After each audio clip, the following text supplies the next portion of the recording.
اللہ اور اس کے رسول کی جانب سے بیزاری کا اعلان ہے ان مشرکوں کے بارے میں جن سے تم نے عہد و پیمان کیا تھا۔ بس اے مشرکو، تم ملک میں 4 مہینے تک تو چل پھر لو، جان لو کہ تم اللہ کو عاجز کرنے والے نہیں ہو، اور یہ بھی یاد رہے کہ اللہ کافروں کو رسوا کرنے والا ہے۔ اللہ اور اس کے رسول کی طرف سے لوگوں کو بڑے حج کے دن صاف اطلاع ہے کہ اللہ مشرکوں سے بیزار ہے، اور اس کا رسول بھی۔ اگر اب بھی تم توبہ کر لو تو تمہارے حق میں بہتر ہے، اور اگر تم روگردانی کرو تو جان لو کہ تم اللہ کو ہرا نہیں سکتے، اور کافروں کو دکھ کی مار کی خبر پہنچا دیجیے، بجز ان مشرکوں کے جن سے تمہارا معاہدہ ہو چکا ہے، اور انہوں نے تمہیں ذرا سا بھی نقصان نہیں پہنچایا، نہ کسی کی تمہارے خلاف مدد کی ہے، تو تم بھی ان کے معاہدے کی مدت ان کے ساتھ پوری کرو۔ اللہ تعالیٰ پرہیزگاروں کو دوست رکھتا ہے۔ پھر حرمت والے مہینوں کے گزرتے ہی مشرکوں کو جہاں پاؤ قتل کرو، انہیں گرفتار کرو، ان کا محاصرہ کر لو، اور ان کی طاق میں ہر گھاٹی میں جا بیٹھو۔ ہاں، اگر وہ توبہ کر لیں اور نماز کے پابند ہو جائیں اور زکوٰۃ ادا کرنے لگیں تو تم ان کی راہیں چھوڑ دو، یقیناً اللہ تعالیٰ بخشنے والا مہربان ہے۔ اگر مشرکوں میں سے کوئی تجھ سے پناہ طلب کرے تو تو اسے پناہ دے دے، یہاں تک کہ وہ کلام اللہ سن لے، پھر اسے اپنی جائے امن تک پہنچا دے، یہ اس لیے کہ یہ لوگ بے علم ہیں۔ مشرکوں کے لیے عہد اللہ اور اس کے رسول کے نزدیک کیسے رہ سکتا ہے سوائے ان کے جن سے تم نے عہد و پیمان مسجد حرام کے پاس کیا ہے۔ جب تک وہ لوگ تم سے معاہدہ نبھائیں تم بھی ان سے وفاداری کرو، اللہ تعالیٰ متقیوں سے محبت رکھتا ہے۔ ان کے وعدوں کا کیا اعتبار؟ ان کا اگر تم پر غلبہ ہو جائے تو نہ یہ قرابت داری کا خیال کریں نہ عہد و پیمان کا۔ اپنی زبانوں سے تو تمہیں پرچا رہے ہیں لیکن ان کے دل نہیں مانتے، ان میں سے اکثر تو فاسق ہیں۔ انہوں نے اللہ کی آیتوں کو بہت کم قیمت پر بیچ دیا اور اس کی راہ سے روکا، بہت برا ہے جو یہ کر رہے ہیں۔ یہ تو کسی مسلمان کے حق میں کسی رشتہ داری کا یا عہد کا مطلق لحاظ نہیں کرتے، یہ ہیں ہی حد سے گزرنے والے۔ اب بھی اگر یہ توبہ کر لیں اور نماز کے پابند ہو جائیں اور زکوٰۃ دیتے رہیں تو تمہارے دینی بھائی ہیں۔ ہم تو جاننے والوں کے لیے اپنی آیتیں کھول کھول کر بیان کر رہے ہیں۔ اگر یہ لوگ عہد و پیمان کے بعد بھی اپنی قسموں کو توڑ دیں اور تمہارے دین میں طعنہ زنی کریں تو تم بھی ان سرداران کفر سے بھڑ جاؤ، ان کی قسمیں کوئی چیز نہیں، ممکن ہے کہ اس طرح وہ بھی باز آ جائیں۔ تم ان لوگوں کی سرکوبی کے لیے کیوں تیار نہیں ہوتے جنہوں نے اپنی قسموں کو توڑ دیا اور پیغمبر کو جلا وطن کرنے کی فکر میں ہیں، اور خود ہی اول بار انہوں نے تم سے چھیڑ کی ہے؟ کیا تم ان سے ڈرتے ہو؟ اللہ ہی زیادہ مستحق ہے کہ تم اس کا ڈر رکھو، بشرطے کہ تم ایمان والے ہو۔ ان سے تم جنگ کرو، اللہ تعالیٰ انہیں تمہارے ہاتھوں عذاب دے گا، انہیں ذلیل و رسوا کرے گا، تمہیں ان پر مدد دے گا، اور مسلمانوں کے کلیجے ٹھنڈے کرے گا، اور ان کے دل کا غم و غصہ دور کرے گا، اور وہ جس کی طرف چاہتا ہے رحمت سے توجہ فرماتا ہے۔ اللہ جانتا بوجھتا حکمت والا ہے۔ کیا تم یہ سمجھے بیٹھے ہو کہ تم چھوڑ دیے جاؤ گے، حالانکہ اب تک اللہ نے تم میں سے انہیں ممتاز نہیں کیا جو مجاہد ہیں، اور جنہوں نے اللہ کے اور اس کے رسول کے اور مومنوں کے سوا کسی کو دلی دوست نہیں بنایا۔ اللہ خوب خبردار ہے جو تم کر رہے ہو۔ لائق نہیں کہ مشرک اللہ تعالیٰ کی مسجدوں کو آباد کریں، دراں حال یہ کہ وہ خود اپنے کفر کے آپ ہی گواہ ہیں۔ ان کے اعمال غارت و اکارت ہیں اور وہ دائمی طور پر جہنمی ہیں۔ اللہ کی مسجدوں کی رونق و آبادی تو ان کے حصے میں ہے جو اللہ پر اور قیامت کے دن پر ایمان رکھتے ہوں، نمازوں کے پابند ہوں، زکوٰۃ دیتے ہوں، اللہ کے سوا کسی سے نہ ڈرتے ہوں۔ توقع ہے کہ یہی لوگ یقیناً ہدایت یافتہ ہیں۔ کیا تم نے حاجیوں کو پانی پلا دینا اور مسجد حرام کی خدمت کرنا اس کے برابر کر دیا ہے جو اللہ پر اور آخرت کے دن پر ایمان لائے اور اللہ کی راہ میں جہاد کیا؟ یہ اللہ کے نزدیک برابر کے نہیں، اور اللہ تعالیٰ ظالموں کو ہدایت نہیں دیتا۔ جو لوگ ایمان لائے، ہجرت کی، اللہ کی راہ میں اپنے مال اور اپنی جان سے جہاد کیا، وہ اللہ کے ہاں بہت بڑے مرتبے والے ہیں، اور یہی لوگ مراد پانے والے ہیں۔ انہیں ان کا رب خوشخبری دیتا ہے اپنی رحمت کی اور رضامندی کی اور جنتوں کی، ان کے لیے وہاں دوامی نعمت ہے، وہاں یہ ہمیشہ رہنے والے ہیں۔ اللہ کے پاس یقیناً بہت بڑے ثواب ہیں۔ اے ایمان والو، اپنے باپوں کو اور اپنے بھائیوں کو دوست نہ بناؤ اگر وہ کفر کو ایمان سے زیادہ عزیز رکھیں۔ تم میں سے جو بھی ان سے محبت رکھے گا وہ پورا گنہگار ظالم ہے۔ آپ کہہ دیجئے کہ اگر تمہارے باپ اور تمہارے لڑکے اور تمہارے بھائی اور تمہاری بیویاں اور تمہارے کنبے قبیلے اور تمہارے کمائے ہوئے مال اور وہ تجارت جس کی کمی سے تم ڈرتے ہو اور وہ حویلیاں جنہیں تم پسند کرتے ہو، اگر یہ تمہیں اللہ سے اور اس کے رسول سے اور اس کی راہ میں جہاد سے بھی زیادہ عزیز ہیں تو تم انتظار کرو کہ اللہ تعالیٰ اپنا عذاب لے آئے۔ اللہ تعالیٰ فاسقوں کو ہدایت نہیں دیتا۔ یقیناً اللہ تعالیٰ نے بہت سے میدانوں میں تمہیں فتح دی ہے، اور حنین کی لڑائی والے دن بھی جبکہ تمہیں اپنی کثرت پر ناز ہو گیا تھا لیکن اس نے تمہیں کوئی فائدہ نہ دیا، بلکہ زمین باوجود اپنی کشادگی کے تم پر تنگ ہو گئی، پھر تم پیٹھ پھیر کر مڑ گئے۔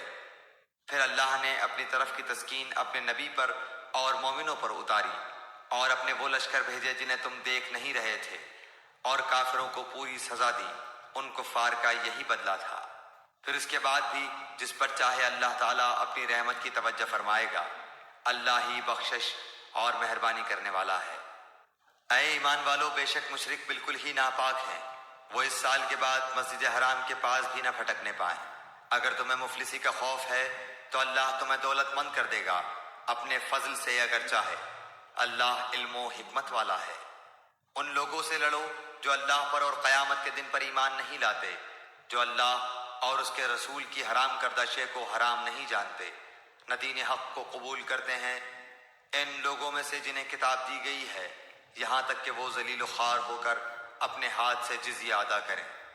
یہود کہتے ہیں عزیر اللہ کا بیٹا ہے، اور نصرانی کہتے ہیں مسیح اللہ کا بیٹا ہے۔ یہ قول صرف ان کے منہ کی بات ہے، اگلے منکروں کی بات کی یہ بھی نقل کرنے لگے۔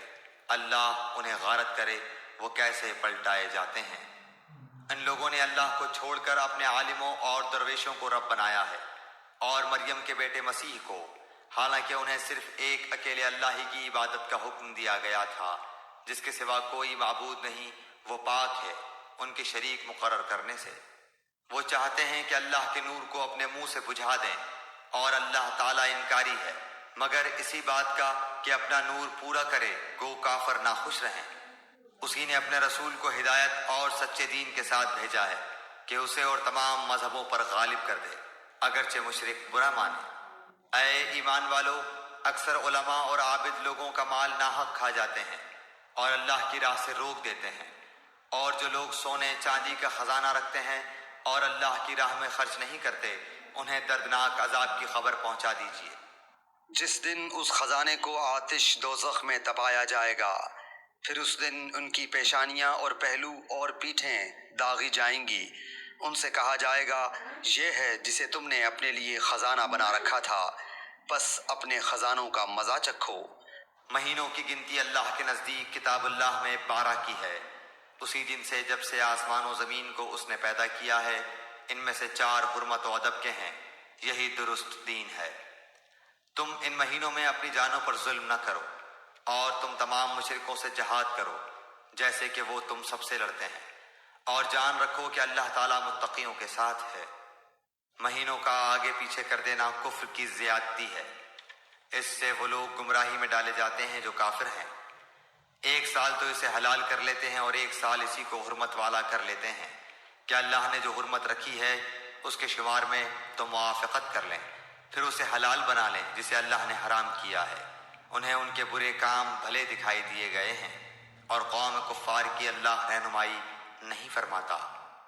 اے ایمان والو، تمہیں کیا ہو گیا ہے کہ جب تم سے کہا جاتا ہے کہ چلو اللہ کے راستے میں کوچ کرو تو تم زمین سے لگے جاتے ہو؟ کیا تم آخرت کے عوض دنیا کی زندگانی پر ہی ریجھ گئے ہو؟ سنو، دنیا کی زندگی تو آخرت کے مقابلے میں کچھ یوں ہی سی ہے۔ اگر تم نے کوچ نہ کیا تو تمہیں اللہ تعالیٰ دردناک سزا دے گا اور تمہارے سوا اور لوگوں کو بدل لائے گا۔ تم اللہ تعالیٰ کو کوئی نقصان نہیں پہنچا سکتے، اور اللہ ہر چیز پر قادر ہے۔ اگر تم ان نبی صلی اللہ علیہ وآلہ وسلم کی مدد نہ کرو تو اللہ ہی نے ان کی مدد کی اس وقت جبکہ انہیں کافروں نے دیش سے نکال دیا تھا، 2 میں سے دوسرا جبکہ وہ دونوں غار میں تھے۔ جب یہ اپنے ساتھی سے کہہ رہے تھے کہ غم نہ کر، اللہ ہمارے ساتھ ہے۔ پس جناب باری نے اپنی طرف سے تسکین اس پر نازل فرما کر ان لشکروں سے اس کی مدد کی جنہیں تم نے دیکھا ہی نہیں۔ اس نے کافروں کی بات پست کر دی، اور بلند و عزیز تو اللہ کا کلمہ ہی ہے۔ اللہ غالب ہے، حکمت والا ہے۔ نکل کھڑے ہو جاؤ، ہلکے پھلکے ہو تو بھی اور بھاری بھرکم ہو تو بھی، اور راہ رب میں اپنی مال و جان سے جہاد کرو، یہی تمہارے لیے بہتر ہے اگر تم میں علم ہو۔ اگر جلد وصول ہونے والا مال و اسباب ہوتا اور ہلکا سا سفر ہوتا تو یہ ضرور آپ کے پیچھے ہو لیتے، لیکن ان پر تو دوری اور دراز کی مشکل پڑ گئی۔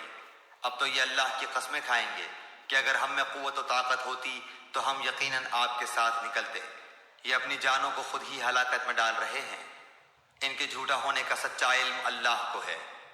اللہ تجھے معاف فرما دے، تو نے انہیں کیوں اجازت دے دی؟ بغیر اس کے کہ تیرے سامنے سچے لوگ کھل جائیں اور تو جھوٹے لوگوں کو بھی جان لے۔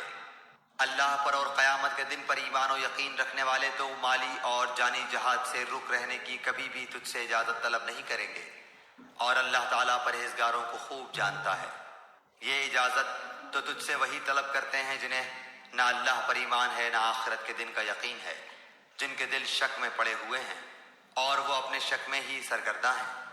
اگر ان کا ارادہ جہاد کے لیے نکلنے کا ہوتا تو وہ اس سفر کے لیے سامان کی تیاری کر رکھتے، لیکن اللہ کو ان کا اٹھنا پسند ہی نہ تھا، اس لیے انہیں حرکت سے ہی روک دیا اور کہہ دیا گیا کہ تم بیٹھنے والوں کے ساتھ بیٹھے ہی رہو۔ اگر یہ تم میں مل کر نکلتے بھی تو تمہارے لیے سوائے فساد کے اور کوئی چیز نہ بڑھاتے، بلکہ تمہارے درمیان خوب گھوڑے دوڑا دیتے اور تم میں فتنے ڈالنے کی تلاش میں رہتے۔ ان کے ماننے والے خود تم میں موجود ہیں، اور اللہ ان ظالموں کو خوب جانتا ہے۔ یہ تو اس سے پہلے بھی فتنے کی تلاش کرتے رہے ہیں اور تیرے لیے کاموں کو الٹ پلٹ کرتے رہے ہیں، یہاں تک کہ حق آ پہنچا اور اللہ کا حکم غالب آ گیا، باوجود ہے کہ وہ ناخوشی میں ہی رہے۔ ان میں سے کوئی تو کہتا ہے مجھے اجازت دیجیے، مجھے فتنے میں نہ ڈالیے۔ آگاہ رہو، وہ تو فتنے میں پڑ چکے ہیں، اور یقیناً دوزخ کافروں کو گھیر لینے والی ہے۔ آپ کو اگر کوئی بھلائی مل جائے تو انہیں برا لگتا ہے، اور کوئی برائی پہنچ جائے تو یہ کہتے ہیں ہم نے تو اپنا معاملہ پہلے سے ہی درست کر لیا تھا، پھر تو بڑے ہی اتراتے ہوئے لوٹتے ہیں۔ آپ کہہ دیجئے کہ ہمیں سوائے اللہ کے ہمارے حق میں لکھے ہوئے کہ کوئی چیز پہنچ ہی نہیں سکتی، وہ ہمارا کارساز اور مولا ہے۔ مومنوں کو تو اللہ کی ذات پاک پر ہی بھروسہ کرنا چاہیے۔ کہہ دیجئے کہ تم ہمارے بارے میں جس چیز کا انتظار کر رہے ہو وہ دو بھلائیوں میں سے ایک ہے، اور ہم تمہارے حق میں اس کا انتظار کرتے ہیں کہ یا تو اللہ تعالیٰ اپنے پاس سے کوئی سزا تمہیں دے یا ہمارے ہاتھوں سے۔ پس ایک طرف تم منتظر رہو، دوسری جانب تمہارے ساتھ ہم بھی منتظر ہیں۔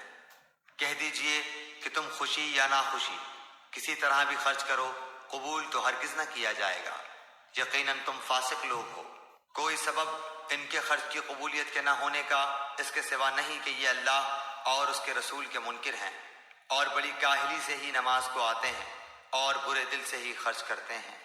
پس آپ کو ان کے مال و اولاد تعجب میں نہ ڈال دیں، اللہ کی چاہت یہی ہے کہ اس سے انہیں دنیا کی زندگی میں ہی سزا دے اور ان کے کفر ہی کی حالت میں ان کی جانیں نکل جائیں۔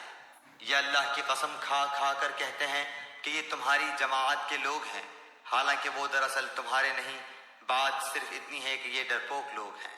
اگر یہ کوئی بچاؤ کی جگہ یا کوئی غار یا کوئی بھی سر گھسانے کی جگہ پالیں تو ابھی اس طرف لگام توڑ کر الٹے بھاگ چھوٹیں۔ ان میں وہ بھی ہیں جو خیراتی مال کی تقسیم کے بارے میں آپ پر عیب رکھتے ہیں، اگر انہیں اس میں سے مل جائے تو وہ خوش ہیں، اور اگر اس میں سے نہ ملا تو فوراً ہی بگڑ کھڑے ہوئے۔ اگر یہ لوگ اللہ اور رسول کے دیے ہوئے پر خوش رہتے اور کہہ دیتے کہ اللہ ہمیں کافی ہے، اللہ ہمیں اپنے فضل سے دے گا اور اس کا رسول بھی، ہم تو اللہ کی ذات سے ہی توقع رکھنے والے ہیں۔ صدقے صرف فقیروں کے لیے ہیں اور مسکینوں کے لیے اور ان کے وصول کرنے والوں کے لیے اور ان کے لیے جن کے دل پر چائے جاتے ہوں، اور گردن چھڑانے میں اور قرض داروں کے لیے اور اللہ کی راہ میں اور راہرو مسافروں کے لیے فرض ہے اللہ کی طرف سے، اور اللہ علم و حکمت والا ہے۔ ان میں سے وہ بھی ہیں جو پیغمبر کو ایذا دیتے ہیں اور کہتے ہیں کان کا کچا ہے۔ آپ کہہ دیجئے کہ وہ کان تمہارے بھلے کے لیے ہے، وہ اللہ پر ایمان رکھتا ہے اور مسلمانوں کی بات کا یقین کرتا ہے، اور تم میں سے جو اہل ایمان ہیں یہ ان کے لیے رحمت ہے۔ رسول اللہ صلی اللہ علیہ وآلہ وسلم کو جو لوگ ایذا دیتے ہیں ان کے لیے دکھ کی مار ہے۔ محض تمہیں خوش کرنے کے لیے تمہارے سامنے اللہ کی قسمیں کھا جاتے ہیں، حالانکہ اگر یہ ایماندار ہوتے تو اللہ اور اس کا رسول رضامند کرنے کے زیادہ مستحق تھے۔ کیا یہ نہیں جانتے کہ جو بھی اللہ کی اور اس کے رسول کی مخالفت کرے گا اس کے لیے یقیناً دوزخ کی آگ ہے جس میں وہ ہمیشہ رہنے والا ہے۔ یہ زبردست رسوائی ہے۔ منافقوں کو ہر وقت اس بات کا کھٹکا لگا رہتا ہے کہ کہیں مسلمانوں پر کوئی صورت نہ اترے جو ان کے دلوں کی باتیں انہیں بتلا دے۔ کہہ دیجئے کہ تم مذاق اڑاتے رہو، یقیناً اللہ تعالیٰ اسے ظاہر کرنے والا ہے جس سے تم ڈر دبک رہے ہو۔ اگر آپ ان سے پوچھیں تو صاف کہہ دیں گے کہ ہم تو یوں ہی آپس میں ہنس بول رہے تھے۔ کہہ دیجئے کہ اللہ، اس کی آیتیں اور اس کا رسول ہی تمہارے ہنسی مذاق کے لیے رہ گئے ہیں۔ تم بہانے نہ بناؤ، یقیناً تم اپنے ایمان کے بعد بے ایمان ہو گئے۔ اگر ہم تم میں سے کچھ لوگوں سے درگزر بھی کر لیں تو کچھ لوگوں کو ان کے جرم کی سنگین سزا بھی دیں گے۔ تمام منافق مرد و عورت آپس میں ایک ہی ہیں، یہ بری باتوں کا حکم دیتے ہیں اور بھلی باتوں سے روکتے ہیں اور اپنی مٹھی بند رکھتے ہیں۔ یہ اللہ کو بھول گئے، اللہ نے انہیں بھلا دیا۔ بے شک منافق ہی فاسد و بد کردار ہیں۔ اللہ تعالیٰ ان منافق مردوں، عورتوں اور کافروں سے جہنم کی آگ کا وعدہ کر چکا ہے جہاں یہ ہمیشہ رہنے والے ہیں۔ وہی انہیں کافی ہے، ان پر اللہ کی پھٹکار ہے اور انہی کے لیے دائمی عذاب ہے۔ مثل ان لوگوں کے جو تم سے پہلے تھے، تم میں سے وہ زیادہ قوت والے تھے اور زیادہ مال اولاد والے تھے، پس وہ اپنا دینی حصہ برت گئے، پھر تم نے بھی اپنا حصہ برت لیا، جیسے تم سے پہلے کے لوگ اپنے حصے سے فائدہ مند ہوئے تھے، اور تم نے بھی اسی طرح مذاقانہ بحث کی جیسے کہ انہوں نے کی تھی۔ ان کے اعمال دنیا اور آخرت میں غارت ہو گئے، یہی لوگ نقصان پانے والے ہیں۔ کیا انہیں اپنے سے پہلے لوگوں کی خبریں نہیں پہنچیں؟ قوم نوح اور عاد اور سمود اور قوم ابراہیم اور اہل مدین اور اہل معتفقات، الٹی ہوئی بستیوں کے رہنے والے کی ان کے پاس ان کے پیغمبر دلیلیں لے کر پہنچے۔ اللہ ایسا نہ تھا کہ ان پر ظلم کرے، بلکہ انہوں نے خود ہی اپنے اوپر ظلم کیا۔ مومن مرد و عورت آپس میں ایک دوسرے کے مددگار و معاون اور دوست ہیں۔ وہ بھلائیوں کا حکم دیتے ہیں اور برائیوں سے روکتے ہیں، نمازوں کو پابندی سے بجا لاتے ہیں، زکوٰۃ ادا کرتے ہیں، اللہ کی اور اس کے رسول کی بات مانتے ہیں۔ یہی لوگ ہیں جن پر اللہ تعالیٰ بہت جلد رحم فرمائے گا۔ بے شک اللہ غلبے والا، حکمت والا ہے۔ ان ایماندار مردوں اور عورتوں سے اللہ نے ان جنتوں کا وعدہ فرمایا ہے جن کے نیچے نہریں لہریں لے رہی ہیں، جہاں وہ ہمیشہ ہمیش رہنے والے ہیں، اور ان صاف ستھرے پاکیزہ محلات کا جو ان ہمیشگی والی جنتوں میں ہیں، اور اللہ کی رضامندی سے سب سے بڑی چیز ہے۔ یہی زبردست کامیابی ہے۔ اے نبی، کافروں اور منافقوں سے جہاد جاری رکھو اور ان پر سخت ہو جاؤ۔ ان کی اصلی جگہ دوزخ ہے جو نہایت بدترین جگہ ہے۔ یہ اللہ کی قسمیں کھا کر کہتے ہیں کہ انہوں نے نہیں کہا، حالانکہ یقیناً کفر کا کلمہ ان کی زبان سے نکل چکا ہے، اور یہ اپنے اسلام کے بعد کافر ہو گئے ہیں، اور انہوں نے اس کام کا قصد بھی کیا جو پورا نہ کر سکے۔ یہ صرف اسی بات کا انتقام لے رہے ہیں کہ انہیں اللہ نے اپنے فضل سے اور اس کے رسول صلی اللہ علیہ وسلم نے دولت مند کر دیا۔ اگر یہ بھی توبہ کر لیں تو یہ ان کے حق میں بہتر ہے، اور اگر منہ موڑے رہیں تو اللہ تعالیٰ انہیں دنیا و آخرت میں دردناک عذاب دے گا، اور زمین بھر میں ان کا کوئی حمایتی اور مددگار نہ کھڑا ہوگا۔ ان میں وہ بھی ہیں جنہوں نے اللہ سے عہد کیا تھا کہ اگر وہ ہمیں اپنے فضل سے مال دے گا تو ہم ضرور صدقہ و خیرات کریں گے اور پکی طرح نیکوکاروں میں ہو جائیں گے، لیکن جب اللہ نے اپنے فضل سے انہیں دیا تو یہ اس میں سے بخیلی کرنے لگے اور ٹال مٹول کر کے منہ موڑ لیا۔ بس اس کی سزا میں اللہ نے ان کے دلوں میں نفاق ڈال دیا اللہ سے ملنے کے دنوں تک، کیونکہ انہوں نے اللہ سے کیے ہوئے وعدے کا خلاف کیا اور کیونکہ جھوٹ بولتے رہے۔ کیا وہ نہیں جانتے کہ اللہ کو ان کے دل کا بھید اور ان کی سرگوشی سب معلوم ہے، اور اللہ تعالیٰ غیب کی تمام باتوں سے خبردار ہے۔ جو لوگ ان مسلمانوں پر طعنہ زنی کرتے ہیں، جو دل کھول کر خیرات کرتے ہیں، اور ان لوگوں پر جنہیں سوائے اپنی محنت مزدوری کے اور کچھ میسر ہی نہیں، بس یہ ان کا مذاق اڑاتے ہیں، اللہ بھی ان سے تمسخر کرتا ہے۔ انہی کے لیے دردناک عذاب ہے۔ ان کے لیے تو استغفار کر یا نہ کر۔ اگر تو 70 مرتبہ بھی ان کے لیے استغفار کرے تو بھی اللہ انہیں ہرگز نہ بخشے گا۔ یہ اس لیے کہ انہوں نے اللہ سے اور اس کے رسول سے کفر کیا ہے۔ ایسے فاسق لوگوں کو رب کریم ہدایت نہیں دیتا۔ پیچھے رہ جانے والے لوگ رسول اللہ صلی اللہ علیہ وآلہ وسلم کے جانے کے بعد اپنے بیٹھے رہنے پر خوش ہیں۔ انہوں نے اللہ کی راہ میں اپنے مال اور اپنی جانوں سے جہاد کرنا ناپسند رکھا، اور انہوں نے کہہ دیا کہ اس گرمی میں مت نکلو۔ کہہ دیجئے کہ دوزخ کی آگ بہت ہی سخت گرم ہے، کاش کہ وہ سمجھتے ہوتے۔ بس انہیں چاہیے کہ بہت کم ہنسیں اور بہت زیادہ روئیں بدلے میں اس کے جو یہ کرتے تھے۔ بس اگر اللہ تعالیٰ آپ کو ان کی کسی جماعت کی طرف لوٹا کر واپس لے آئے، پھر یہ آپ سے میدان جنگ میں نکلنے کی اجازت طلب کریں، تو آپ کہہ دیجئے کہ تم میرے ساتھ ہرگز چل نہیں سکتے، اور نہ میرے ساتھ تم دشمنوں سے لڑائی کر سکتے ہو۔ تم نے پہلی مرتبہ ہی بیٹھ رہنے کو پسند کیا تھا، بس تم پیچھے رہ جانے والوں میں سے ہی بیٹھے رہو۔ ان میں سے کوئی مر جائے تو آپ اس کے جنازے کی ہرگز نماز نہ پڑھیں، اور نہ اس کی قبر پر کھڑے ہوں۔ یہ اللہ اور اس کے رسول کے منکر ہیں، اور مرتے دم تک بدکار بے اطاعت رہے ہیں۔ آپ کو ان کے مال و اولاد کچھ بھی بھلے نہ لگیں۔ اللہ کی چاہت یہی ہے کہ انہیں ان چیزوں سے دنیاوی سزا دے، اور یہ اپنی جانیں نکلنے تک کافر ہی رہیں۔ جب کوئی صورت اتاری جاتی ہے کہ اللہ پر ایمان لاؤ اور اس کے رسول کے ساتھ مل کر جہاد کرو، تو ان میں سے دولت مندوں کا ایک طبقہ آپ کے پاس آ کر یہ کہہ کر رخصت لیتا ہے کہ ہم تو بیٹھے رہنے والوں میں ہی چھوڑ دیجئے۔ یہ تو خانہ نشین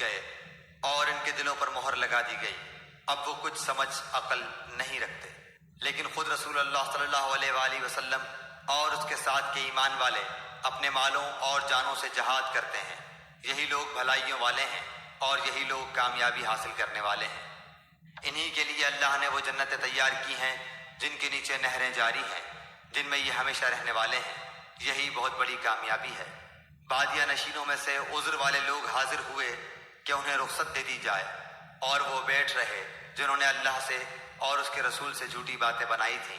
اب تو ان میں جتنے کفار ہیں انہیں دکھ دینے والی مار پہنچ کر رہے گی۔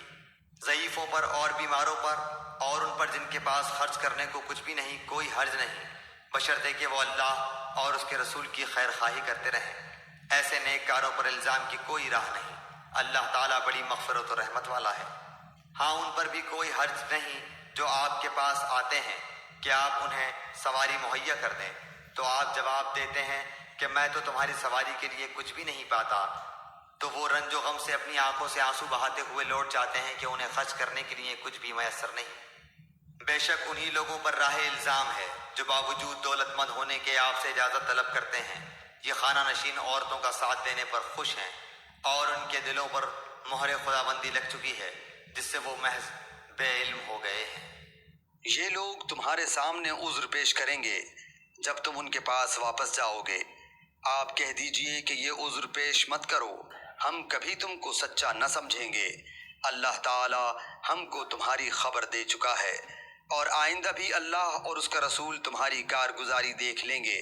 پھر ایسے کے پاس لوٹائے جاؤ گے جو پوشیدہ اور ظاہر سب کا جاننے والا ہے، پھر وہ تم کو بتا دے گا جو کچھ تم کرتے تھے۔ ہاں وہ اب تمہارے سامنے اللہ کی قسمیں کھا جائیں گے جب تم ان کے پاس واپس جاؤ گے، تاکہ تم ان کو ان کی حالت پر چھوڑ دو۔ سو تم ان کو ان کی حالت پر چھوڑ دو۔ وہ لوگ بالکل گندے ہیں، اور ان کا ٹھکانہ دوزخ ہے، ان کاموں کے بدلے جنہیں وہ کیا کرتے تھے۔ یہ اس لیے قسمیں کھائیں گے کہ تم ان سے راضی ہو جاؤ۔ سو اگر تم ان سے راضی بھی ہو جاؤ تو اللہ تعالیٰ کو ایسے فاسق لوگوں سے راضی نہیں ہوتا۔ دیہاتی لوگ کفر اور نفاق میں بہت ہی سخت ہیں، اور ان کو ایسا ہونا ہی چاہیے کہ ان کو ان احکام کا علم نہ ہو جو اللہ تعالیٰ نے اپنے رسول پر نازل فرمائے ہیں، اور اللہ بڑا علم و بڑی حکمت والا ہے۔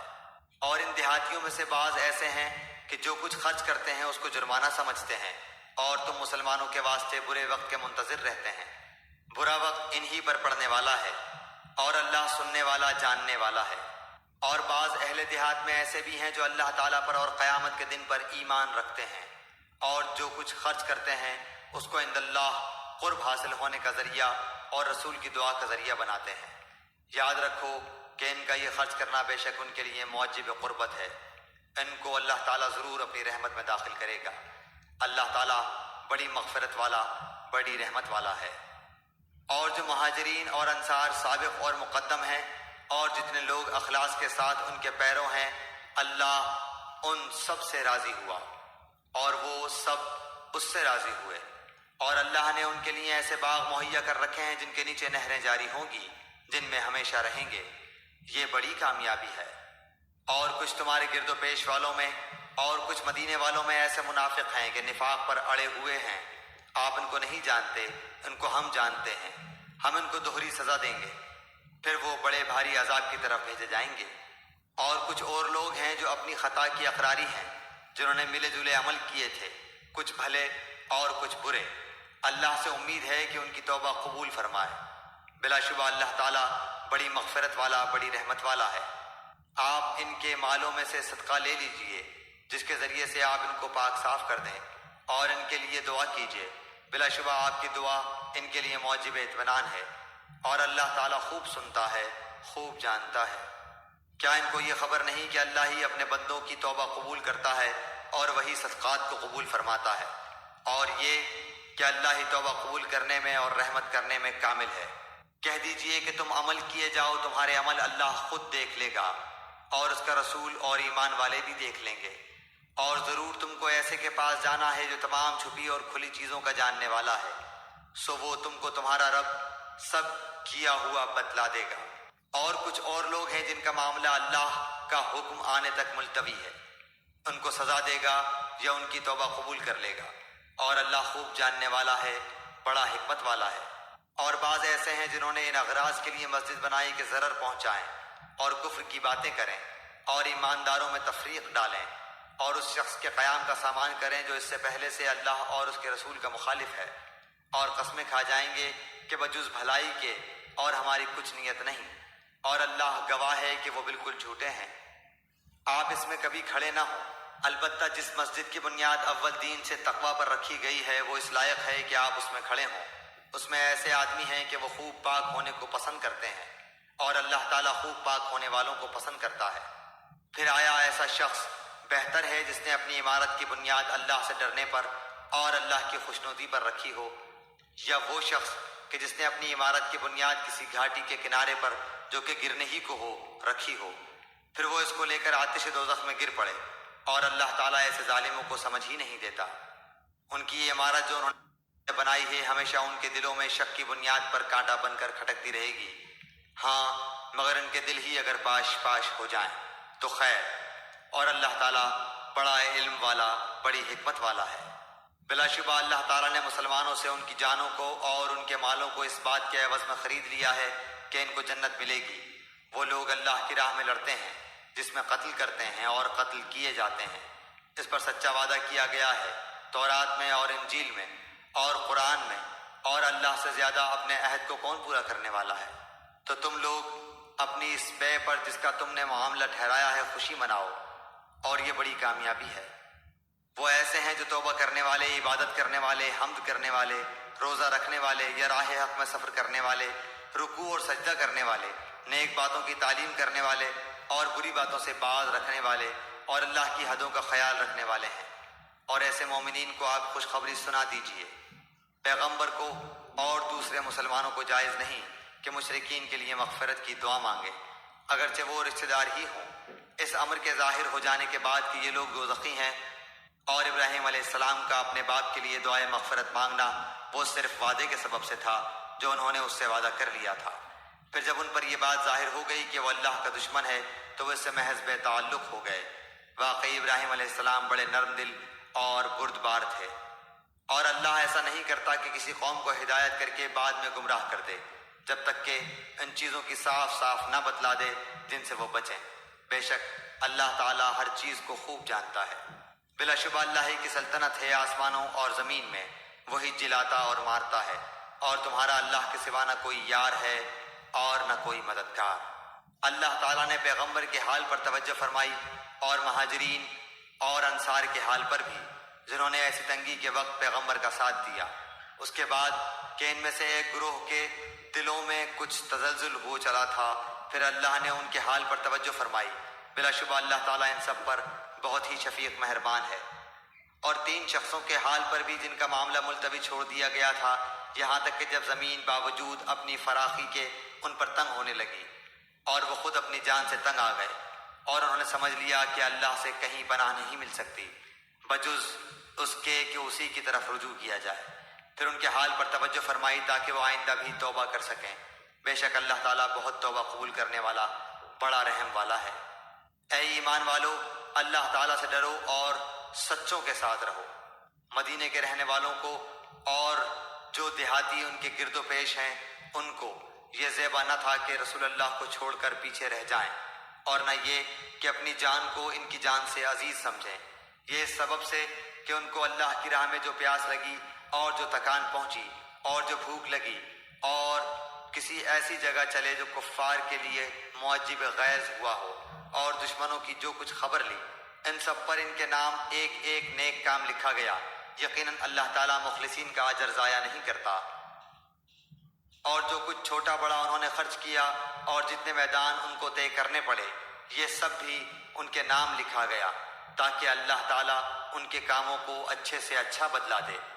اور مسلمانوں کو یہ نہ چاہیے کہ سب کے سب نکل کھڑے ہوں، سو ایسا کیوں نہ کیا جائے کہ ان کی ہر بڑی جماعت میں سے ایک چھوٹی جماعت جایا کرے تاکہ وہ دین کی سمجھ بوجھ حاصل کریں، اور تاکہ یہ لوگ اپنی قوم کو جب کہ وہ ان کے پاس آئیں ڈرائیں تاکہ وہ ڈر جائیں۔ اے ایمان والو، ان کفار سے لڑو جو تمہارے آس پاس ہیں، اور ان کو تمہارے اندر سختی پانا چاہیے، اور یہ یقین رکھو کہ اللہ تعالیٰ متقی لوگوں کے ساتھ ہے۔ اور جب کوئی صورت نازل کی جاتی ہے تو بعض منافقین کہتے ہیں کہ اس صورت نے تم میں سے کس کے ایمان کو زیادہ کیا ہے؟ سو جو لوگ ایمان والے ہیں اس صورت نے ان کے ایمان کو زیادہ کیا ہے اور وہ خوش ہو رہے ہیں، اور جن کے دلوں میں روگ ہے اس صورت نے ان میں ان کی گندگی کے ساتھ اور گندگی بڑھا دی، اور وہ حالت کفر ہی میں مر گئے۔